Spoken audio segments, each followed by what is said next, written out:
this is Ashley with Jackson Innovates. Make sure you subscribe and like below. So, as you guys know, we are new wholesalers. We've also recently gotten into buy and hold rentals subject to an owner finance. So I want to talk you guys through our most recent purchase and sale, which was creative financing. We used subject to acquire the property, and then our disposition strategy was owner finance. So I'm going to walk you through my to-do list to get this done.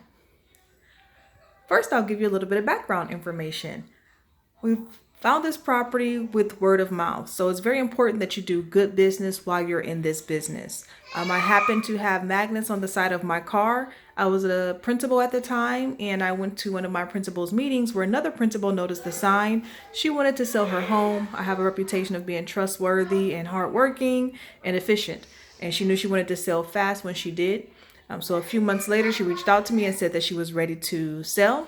And of course, I was ready to buy. The problem with the property was that the property value in that area had gone down because it still has new construction. So it's not that it went down because it was a bad area, but the prices for the houses that were already in stock was about the same as the price to build a brand new house, and customize it. So why would any home buyer go and buy a house that's already in stock for the same price where they could just have a house built to their own specifications? So it was very difficult for houses to move in that area or to be sold in that area. So when I looked at the comps for the properties that were already existing, it was about $20,000 less than what the market value should be. And that's only a temporary problem until they finish building there. But this particular homeowner didn't want to wait around for it to turn around. She was ready to go ahead and get out. And I, of course, as an investor, had the luxury of waiting it out. So I'll take you through our board here. If you haven't watched my other videos, I strongly suggest you start there. It gives you a lot of information about wholesaling or rehabbing. And also you'll see some of my other to-do lists from a wholesale deal. So in order to acquire the subject to property in North Cyprus, of course, the first thing that I did was I got it under contract. Many people ask me, how do you get a subject to property under contract? The way that I did it, I'm here in Texas, so we use the TREC purchase agreement. And you want to use whatever purchase agreement works in your state. Attached to that purchase agreement, I had a loan assumption addendum. But on the loan assumption addendum, I edited it with the help of my title company so that it showed that I was not assuming the loan. So even though I used the loan assumption addendum, I crossed out any language in there that said that I was assuming the loan, and I only kept the language that expressed I was going to be keeping the property. Remember, in subject to, you're taking over a property subject to its current financing. And so in this situation, I'm going to take over the property. I own the property, I have the title, but I never take over the loan. The loan remains in the name of the current homeowner. The loan never goes to me. I would never own that mortgage. I would never have that debt. I only own the property. And in order to keep the property, I have to keep the mortgage current or paid, although the mortgage stays in the previous or the current homeowner's name. If you want more information about subject to, I would suggest Bryant and Rigbu. He taught us a lot about it through his videos, and I'll do another video, but this video is just about my process from start to finish. So if you need a better explanation, there's lots of information out there in YouTube University. After I had the property under contract and with the correct paperwork, of course, I sent it over to the title company. When I sent it to the title company, they actually helped me to revise some of the language that I used. I went through a title company where all they specialize in all day long is wraps, and is attached to an attorney's office because the attorney is the one who has to draw up the documentation for a subject to. So they walked me through it because this is my first one. They walked me through it. They held my hand through it. After I had it under contract, it was just a matter of getting the homeowner to give her time to move out. Never, ever, ever, ever take over a subject to property if the owner wants to stay there. Never, because they have certain consumer rights, especially since their name is still attached to the property. And if it were to go as far as going to court, they might win and you'll be out of your house. So never offer a lease back. If they're not ready to move, that's fine. You just tell them you'll hold off on any paperwork until they move. And once they move out, then you move forward. And in this situation, this person did ask if they can rent back. And of At first I said yes. I didn't think there was a problem with it. After doing more research, I had to go back to the homeowner and let her know, hey, I'm so sorry, but I can't take over this property until you move out. And luckily, again, she's a school principal. She's quick, she's fast, she's smart, she's bright. She moved out in a matter of weeks. So everything went very, very smoothly with this process. So anyway, the homeowner moved out. So we had the title company go ahead and draw up the closing docs. Well, when the homeowner was moving out, she expressed to me, I just don't want to owe anything. She knew that the house was not worth, what it should be. The house comps were probably around 175. I was able to offer her $190,000. And the reason I was able to do that is because I knew that in the next few years, the property value would go back once they finish building in that new neighborhood. So I offered her $190,000 when we got our closing back. But then she told me that she just wanted to get out and break even. So I contacted the title company. I said, hey, just make the HUD break even. So on the HUD 1 form, it just, as long as she's not paying anything at closing and the balance is out to zero, we should be good to go. When I sent the homeowner over that copy, then, she had already moved out. We were already ready to go. And then the homeowner said, well, I'm not going to get anything for my house. And of course, I'm thinking like, no, you should really be paying me to take your house at this point. But it was already time to close. And so she did ask for a couple thousand extra dollars. And my husband and I had to really pray about it because we weren't planning on spending that extra couple $1,000s. We're actually getting ready to start another rehab. And so every single dollar means a lot to us. But we always talk about how we got into this business to do the right thing and to help others. And although paying that extra couple $1,000s will put a strain on us financially, we just ask God that it would bless her into whatever her next steps and her next moves are. So we did go ahead and pay the extra couple of $1,000s. I would, if that's not in your numbers and it doesn't make sense to you, don't do it. Negotiate it or just give a hard no. For us, that just wasn't on our hearts to do it, and we knew we had a little bit of wiggle room, so it was okay for us. Remember, each deal has to be treated like an individual, right? There's no like formula or one way you're going to do every single deal. Anyway, running out of time here. Okay, what you see here on this is notarized. So our closing company that we used is in Austin, Texas. We're in Houston, Texas. And again, we use them because they're very well versed in the type of creative financing that we were doing. So once they sent me the closing docs, this was my to-do list. So I had to go ahead and get the documents notarized. The homeowner was a school principal, so she just had it notarized at her campus. We went to go pick the closing docs up from her campus and then brought them over to our notary at my bank, and I just had them notarize it for free. Had to make sure I signed all documents, and then I mailed it back overnight FedEx to the title company in Austin. I had to transfer the extra $5,000 to Wells Fargo so that I can pay the extra money that the seller wanted. And then I had to get a cashier's check to cover closing costs, including the extra money that the homeowner wanted. And then for insurance can get really, really tricky with subject to. So Mike is the guy that we used, only because he does wrap mortgages, owner finance mortgages, and subject to mortgages all day long. So we wanted somebody who knew more than we did. And he's also an investor who does subject to. So we were in the right hands. The way that he structured our insurance was, I always get this acronym wrong. I wish I would have written it down. But basically, the previous homeowner's name is on there, but only as someone who has an interest in the property. And then our name is on there as a mortgagee, and the bank who has the mortgage that the homeowner has in her name is also listed on there.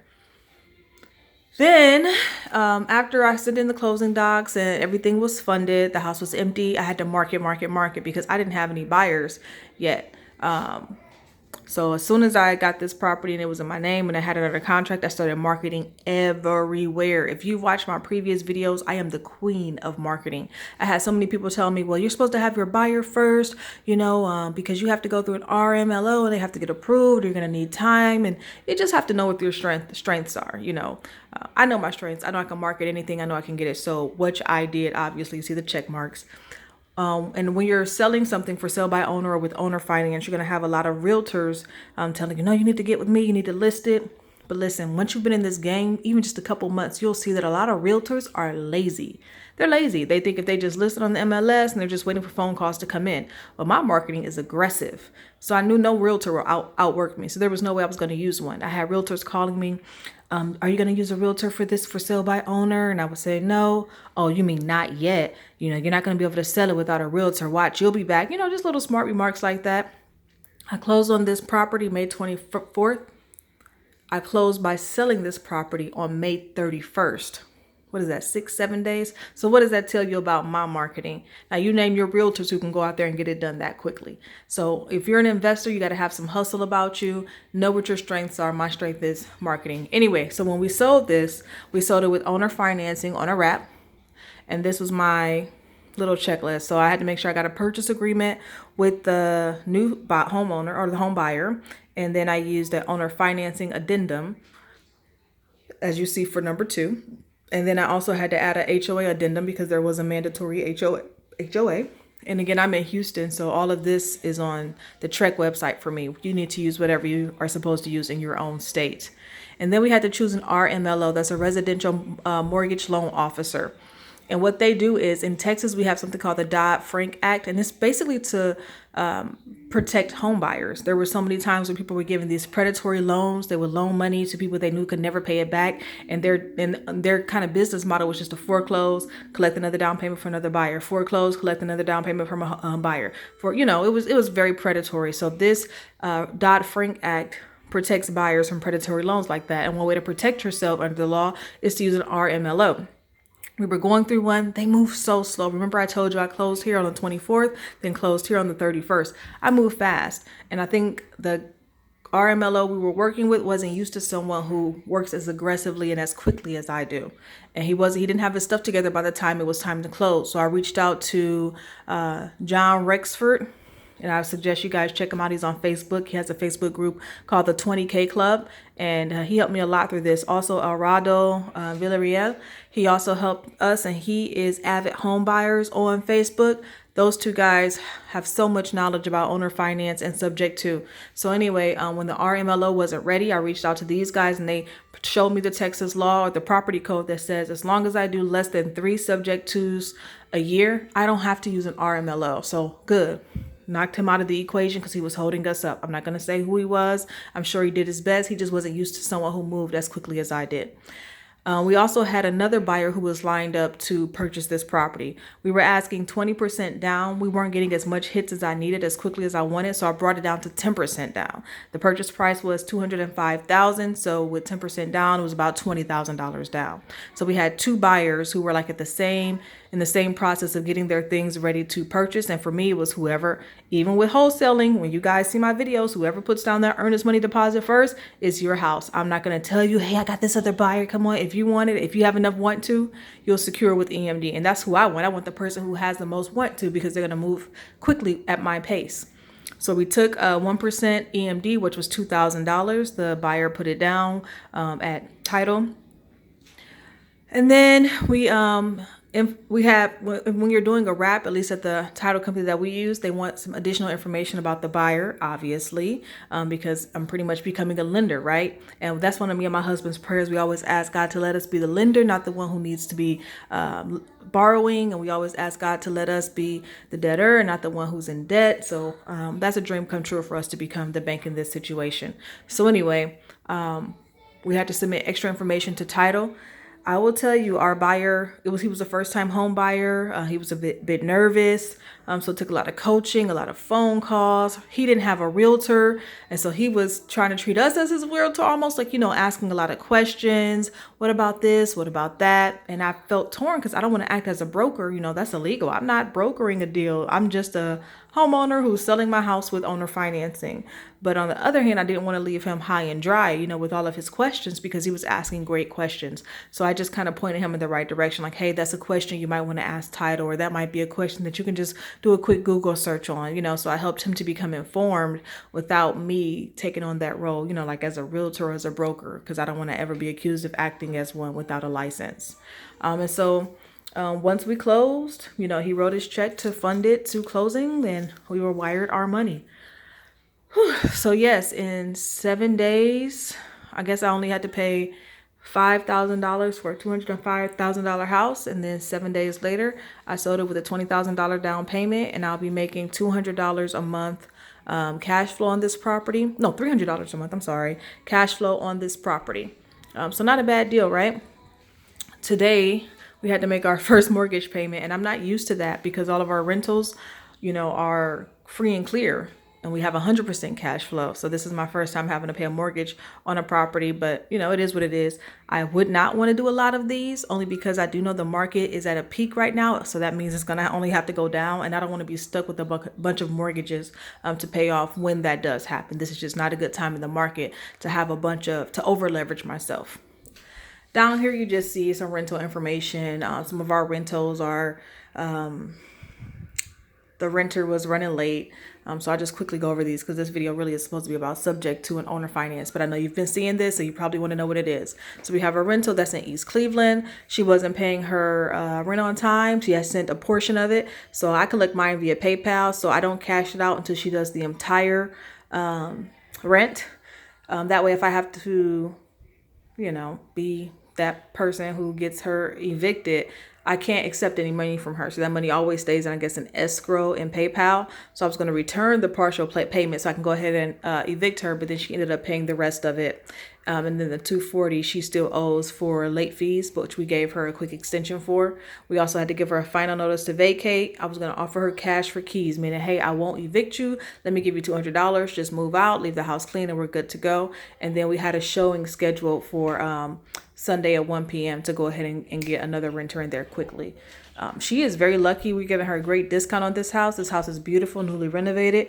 We only charge her $850 because she came highly recommended from her social worker. Hey, she's great. She's a hard worker, and so I did a favor to give her a discount. But really, we should be making about $1,250 to $1,300 on this property a month using Section 8. So if she messes up again, she's out because I need to get somebody in there who's going to be paying more and who's going to be paying on time. Leads follow-up. This is for our wholesale side of things. Baytown, we had a property there, so we just need to go view it and get a repair estimate so that we can go ahead and make an offer.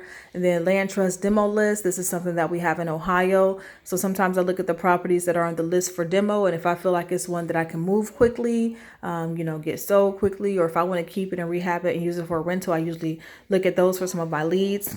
My son wrote this, excuse the handwriting, we let him help. We also look at the East Cleveland violations list, who has a bunch of violations, who's, with the code enforcement, because that might be someone who's motivated to sell to me, or it could be vacant and they're just collecting violations, and I'll be happy to take that property off of their hand. And then Columbus, Ohio, that's another lead we had, 3-bed, 2-bath, and that's a very fresh lead that I need to follow up on. We'll be in Ohio in a couple weeks, and I'm also going to go up there, take a look at it, and see if we're ready to close. So that's what we've been working on. Of course, if you have any questions, if you have any comments, you want to share some of your experiences, please share below. I always respond. Make sure you join us on Wholesaling How-Tos with Jackson Innovates on Facebook. You can also follow us on Instagram at Jackson_Innovates and on Facebook at Jackson Innovates 1. Hope you guys enjoyed this. I hope this was helpful. Take care of yourselves.